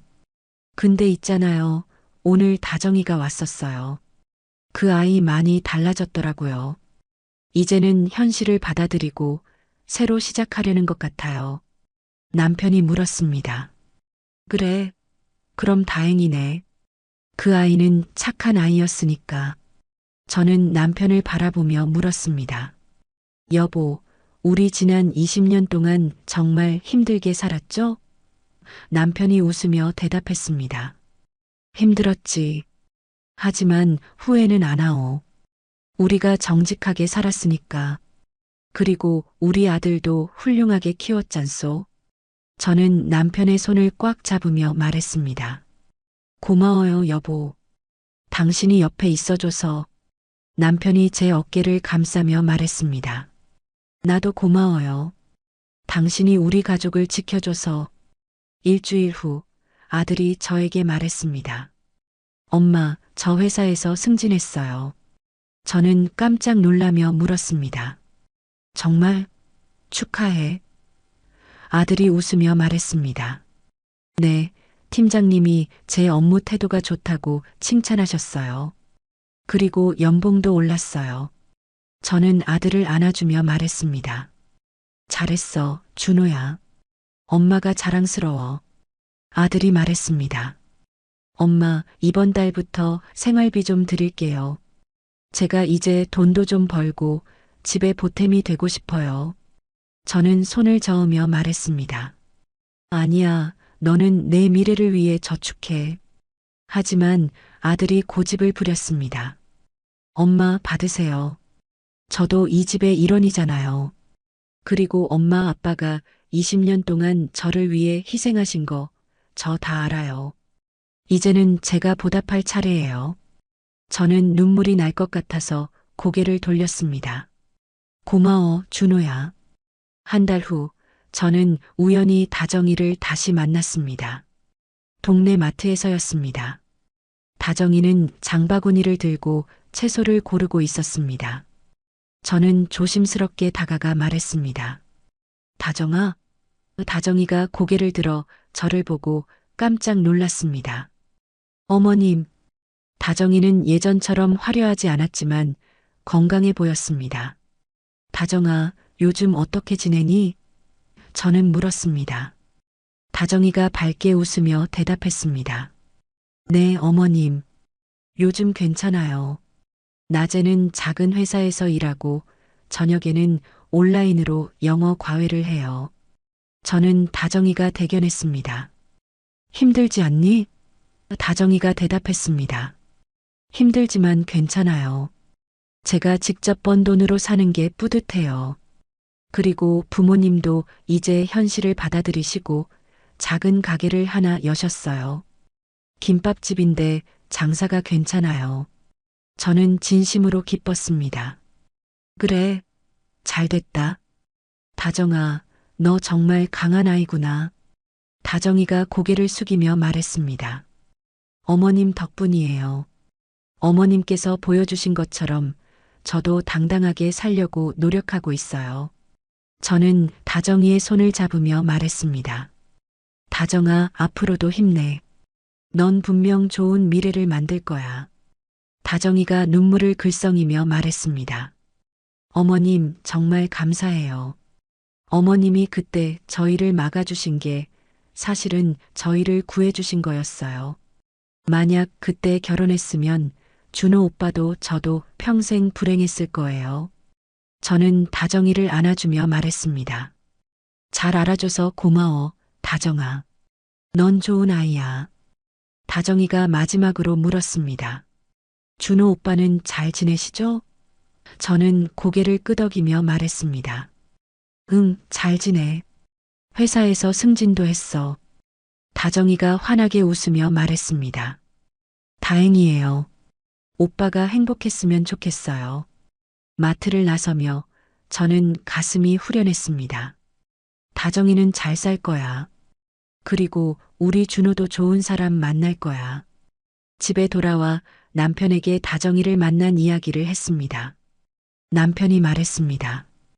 그 아이가 정신 차린 것 같네요. 다행이요. 그날 저녁 저희 가족은 오랜만에 외식을 했습니다. 고급 레스토랑이 아니라 동네 삼겹살집이었습니다. 하지만 그 어느 때보다 맛있었습니다. 아들이 고기를 구우며 말했습니다. 엄마, 아빠, 다음 달에 제가 저녁 살게요. 제가 번 돈으로요. 저는 웃으며 말했습니다. 그래, 우리 아들 다 컸네. 남편도 웃으며 소주잔을 들었습니다. 준호야, 건배하자. 우리 가족의 건강과 행복을 위해. 저희는 모두 잔을 부딪혔습니다. 집으로 돌아오는 길, 저는 하늘을 올려다봤습니다. 별이 유난히 많이 보이는 밤이었습니다. 남편이 제 손을 잡으며 말했습니다. 당신 행복하오? 저는 고개를 끄덕이며 대답했습니다. 네, 행복해요. 우리 가족이 함께 있으니까요. 그날 밤 잠자리에 들기 전 저는 일기를 썼습니다. 저는 평소에 일기를 쓰지 않지만 그날은 꼭 기록하고 싶었습니다. 오늘 나는 깨달았다. 진짜 자존심은 남에게 잘 보이는 게 아니라 스스로에게 떳떳한 것이다. 진짜 부자는 돈이 많은 사람이 아니라 정직하게 사는 사람이다. 그리고 진짜 행복은 화려한 삶이 아니라 사랑하는 가족과 함께하는 것이다. 나는 20년 동안 힘들게 살았지만 후회하지 않는다. 왜냐하면 나는 떳떳하게 살았고 내 아들에게 그것을 보여줬기 때문이다. 다음 날 아침 아들이 출근하기 전에 저에게 말했습니다. 엄마, 어제 정말 행복했어요. 우리 가족끼리 삼겹살 먹으면서 웃고 떠드는 게 어떤 고급 레스토랑보다 좋았어요. 저는 아들의 뺨을 토닥이며 말했습니다. 그래, 엄마도 그랬어. 우리 앞으로도 자주 이렇게 하자. 일주일 후 김 실장에게서 전화가 왔습니다. 사모님, 사돈댁 소식 전해드립니다. 김밥집 장사가 잘 되어서 빚을 조금씩 갚아나가고 계신다고 합니다. 그리고 다정이 씨도 좋은 회사로 이직했다고 하네요. 저는 진심으로 기뻤습니다. 그래요? 다행이네요. 김 실장이 말했습니다. 사모님, 제가 보기에 사모님께서 정말 잘하셨습니다. 사모님께서 그때 단호하게 대응하지 않으셨다면 사돈댁은 계속 다른 사람들에게 의지하며 살았을 겁니다. 하지만 지금은 스스로 일어서고 있어요. 저는 고개를 끄덕이며 말했습니다. 그래요. 그게 저도 기뻐요. 한 달 후 아들이 새로운 여자친구를 데려왔습니다. 이름은 수진이라고 했습니다. 수진이는 다정이와는 달랐습니다. 화려하지 않았지만 따뜻하고 성실해 보였습니다. 저는 수진이와 이야기를 나누며 좋은 인상을 받았습니다. 저녁 식사 후 수진이가 설거지를 도와주었습니다. 주방에서 둘이서 설거지를 하며 수진이가 조심스럽게 물었습니다. 어머님, 제가 준호 오빠랑 사귀어도 될까요? 저는 웃으며 대답했습니다. 그건 너희 둘이 결정할 일이야. 하지만 엄마는 내가 좋은 아이인 것 같아. 수진이가 말했습니다. 어머님, 저는 부자는 아니에요. 저희 부모님은 평범한 직장인이세요. 그리고 저도 작은 회사에 다니고 있어요. 하지만 저는 준호 오빠를 진심으로 좋아해요. 저는 수진이의 손을 잡으며 말했습니다. 그거면 충분해. 진심이 가장 중요한 거야. 그날 밤 아들이 제게 물었습니다. 엄마, 수진이 어때요? 저는 웃으며 대답했습니다. 좋은 아이 같아. 진심이 느껴져. 아들이 환하게 웃으며 말했습니다. 저도 그렇게 생각해요. 수진이는 꾸밈없이 솔직하고 따뜻해요. 다정이랑은 다르지만 그것이 오히려 더 좋아요. 6개월 후 아들이 수진이와 결혼하겠다고 말했습니다. 저는 흔쾌히 승낙했습니다. 이번에는 상견례가 아주 다르게 진행되었습니다. 고급 레스토랑이 아니라 수진이 부모님 집 근처의 조용한 한정식 집에서 만났습니다. 수진이 부모님은 정말 평범한 분들이었습니다. 아버지는 중소기업 과장이었고 어머니는 학교 급식실에서 일하셨습니다. 하지만 그분들은 따뜻하고 진솔했습니다. 명품으로 치장하지 않았고 저희를 무시하지도 않았습니다. 그냥 평범한 이웃처럼 대해주셨습니다. 식사를 하며 수진이 아버지가 말했습니다. 사돈 어르신, 저희 수진이가 어려서부터 착하게 자랐습니다. 비록 부자는 아니지만 정직하게 살라고 가르쳤습니다. 저는 고개를 끄덕이며 말했습니다. 저희 준호도 그렇게 키웠습니다. 정직하게, 떳떳하게 살라고요. 수진이 어머니가 말했습니다. 사돈 어르신, 저희가 많이 도와드리지는 못하지만 애들이 행복하게 살 수 있도록 최선을 다하겠습니다. 저는 수진이 어머니의 손을 잡으며 말했습니다. 고맙습니다. 저희도 그렇게 하겠습니다. 결혼식은 작은 예식장에서 조촐하게 치렀습니다. 호텔이 아니었고 하객도 많지 않았습니다. 하지만 그 어느 결혼식보다 따뜻했습니다. 아들이 수진이와 함께 입장할 때 저는 눈물을 참을 수 없었습니다. 식이 끝나고 아들이 저에게 와서 안아주며 말했습니다. 엄마 고마워요. 그때 저를 지켜주셔서. 만약 엄마가 아니었으면 저는 지금 이렇게 행복하지 못했을 거예요. 저는 아들을 꽉 안으며 말했습니다. 준호야, 엄마가 너한테 가르쳐 준 게 있잖니. 기죽지 마. 떳떳하게 살아. 그게 진짜 자존심이야. 아들이 고개를 끄덕이며 말했습니다. 네, 엄마.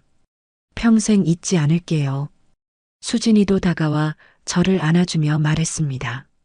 어머님, 저 열심히 할게요. 준호 오빠랑 행복하게 살게요. 저는 수진이의 등을 토닥이며 말했습니다. 그래, 수진아.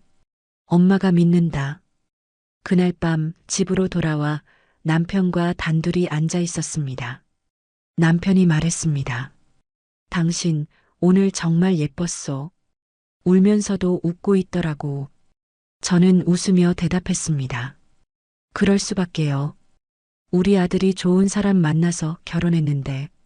남편이 제 손을 잡으며 말했습니다. 당신, 우리 20년 동안 정말 고생했어. 하지만 후회 안 하오.